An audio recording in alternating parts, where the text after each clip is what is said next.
நம்மளோட லாஜிக்ஸ் எப்படி இருக்குன்னு பாருங்களேன். ஒரு 3 மணி நேரம் படம் ஓடுது அப்படின்னா, பார்த்து முடிச்சுட்டு, ச்சே படம் சீக்கிரம் முடிஞ்சிருச்சுப்பா அப்படின்னு சொல்றோம். அதே தொழுகைக்கு ஒரு 10 நிமிஷம் நின்னு தொழுவுங்க அப்படின்னு சொன்னா, கால் வலிக்குதுன்னு சொல்லுவோம்.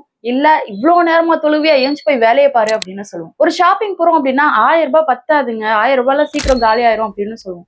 அதே நேரத்துல ஒரு ரூ. 50 உதவி செஞ்சோம்னா, ரூ. 50 ஏன் குடுக்குற? ரூ. 100 ஏன் குடுக்குற? அப்படின்னு கேட்கிறோம். அப்போ நம்மளோட லாஜிக்ஸ் எப்படி இருக்கு? இதைத்தான் அல்லாஹ் குர்ஆன்ல சொல்றான். உலாயிகல் லதீன இஸ்தரஉல் ஹயாத்த துன்யா பில் ஆஹிரா அப்படின்னு சொல்றான்.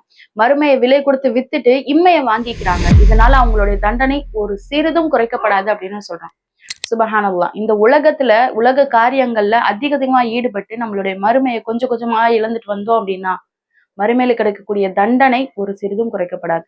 அப்ப கொஞ்சமாவது மறுமையை யோசிக்கலாம். இந்த உலகத்துல எவ்வளவு நேரம் ஸ்பெண்ட் பண்றோமோ அதுல பாதிய மறுமைக்காக ஸ்பெண்ட் பண்ணணும். இந்த உலகத்துல எவ்வளவு மணியை ஸ்பெண்ட் பண்றோமோ அதுல பாதிய மறுமைக்காக ஸ்பெண்ட் பண்ணலாம். ஏன்னா அங்கதான் நிரந்தரமா இருக்க போறோம். அந்த நினைவு எப்பவுமே இருக்கட்டும். அஸ்ஸலாமு அலைக்கும் வரஹ்மத்துல்லாஹி வபரகாத்துஹு.